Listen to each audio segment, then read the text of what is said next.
Welcome to Your Excellent Health Service TV, and we're joined today by a special guest, Debbie Luna, who is from Happy Nutri. How are you today, Debbie? I'm very well, thank you. Feeling healthy? Yes. A little bit of a cough here and there, but I think the weather changed so much, and yeah, it's affecting. Right, well, how much can you, actually, it's just a surprise question, how much can you guard against the effects of the weather through your nutrition? Oh, yeah, I think that at this time of the year it's so important to eat more and more nutritious food, and then I've been traveling for a couple of weeks and not eating my usual, natural and healthy, nutritious food. So I ended up with a little bit of a cold. So at this time of the year, eating plenty of vegetables, fruits, and supplementing with vitamin D, because now we have darker days. So it's quite important to keep the immune system, in the right place. Right, I can just see that happening now. We're approaching the end of November, beginning of December, the office party, the party season. Yeah. Exactly, I don't think people are going to be going for their 5 or 10 a day at the moment. It's more like the wine and the beers and the parties and everything else. I mean, being realistic, how do you defend yourself against that sort of onslaught? Yeah.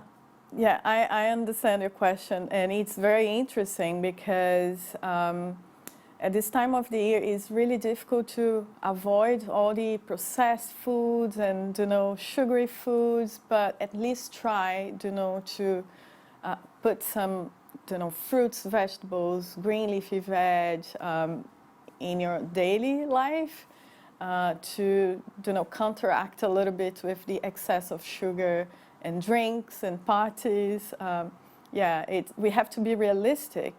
It's impossible to be perfect, and it's not good to be perfect, actually. But if you can eat, snack on fruits and nuts, have at least a healthy breakfast, you can go through the season without struggling so much. So these are all things that obviously everybody would love to do. I don't think I've hardly ever seen, I think I see somebody eating nuts once a year, probably. I'm probably the main person who eats nuts in London, I think. But I mean, on all these things, well, at least in terms of the vegetables and the fruit, I mean, you can get these new drinks now where, you spend £3 on this little bottle of, it's all a mixture of beetroot and, fruit and just fruit and vegetable smoothies. There's all sorts of things. I mean, are they any good at all? They are actually very good because there are juices, so you don't have fiber there, so your body can absorb it really, really quickly. And there are smoothies, so you preserve the fiber in those vegetables and fruits. They are equally good because fiber is good for your health and for your digestion, to keep cholesterol at bay. But in either way, having a juice or a smoothie, you have plenty of nutrients coming from those drinks. And they don't get lost from the from the processing, let's say. We always lose a little bit, but I would say that you keep most of the nutrients in it. Obviously, if you try to drink a fresh juice or a smoothie, is ideal because the more it sits, on a table or in the counter, it becomes less and less nutritious. So, yeah, drink it straight away. But yeah. You have nutrients there. Right. And just as far as, the cynics like myself, I mean, let's say I always get my 2 or 3 colds a year, whether I have the nutrients or not, or the juices, or it seems to be the case. Are there studies which actually show that, good behavior leads to a healthier experience, let's say, over the winter or whatever? Yeah, good nutrition leads to good health anyway. Maybe in your case, you said that you catch 3 or 4 colds per year. I would say that 1 or 2 colds per year is okay. More than that, you maybe should, contact a nutritionist, and then this professional will assess your health and your diet, and maybe even when we eat a healthy diet, we can miss something and we can lack some specific nutrients. So full detailed interview would help you access, and then improve your immune system. It's so important to... Well, I have to say, I think I get a couple of colds a year from just getting a chill after going jogging around the park. Okay. So I think that's the problem. These jogging can be dangerous, I think. Your body's very hot and outside. Yes, and you get it. So Then cold. so it's not from doing anything bad at all. Yeah. But people with, I mean, one of the things that strikes me about the whole nutrition area is so much dependent on people's behavior. It's a behavioral thing.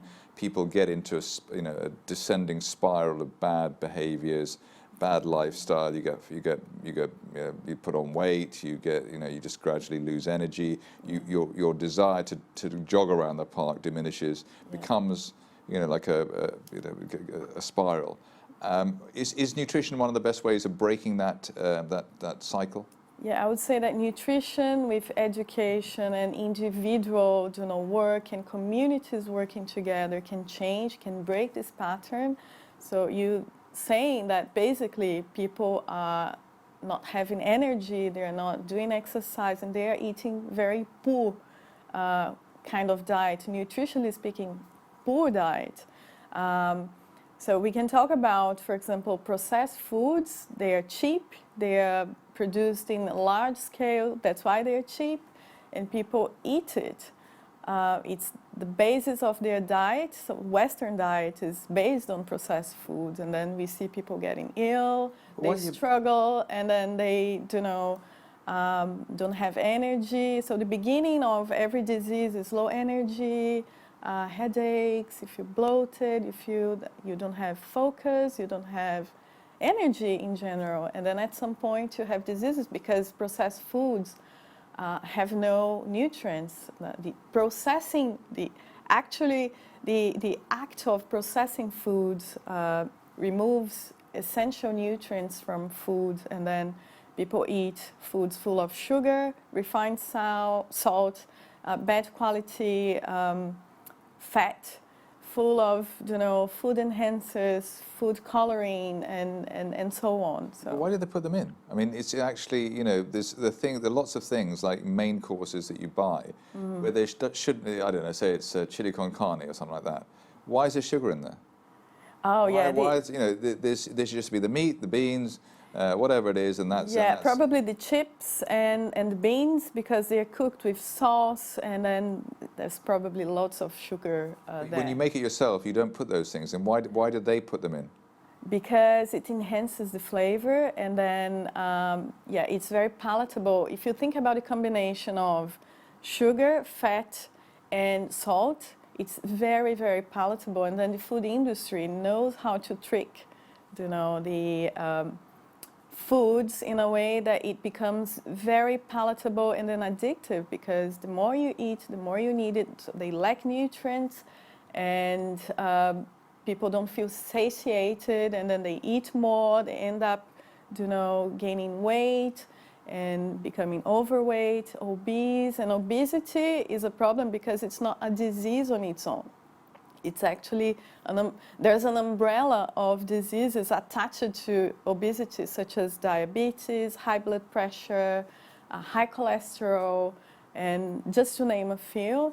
And then, that's where the problem begins. So why people choose it? Because they are so used to it, and there are just a few people out there telling, people on TV and social media that we need to eat more fruits, more vegetables, and because these are, healthy foods. I like to call them nutritious foods. They are full of nutrients, and then the more you eat nutritious food, the less you feel like you need to eat processed foods, because you feel like your body is nourished in the cellular level.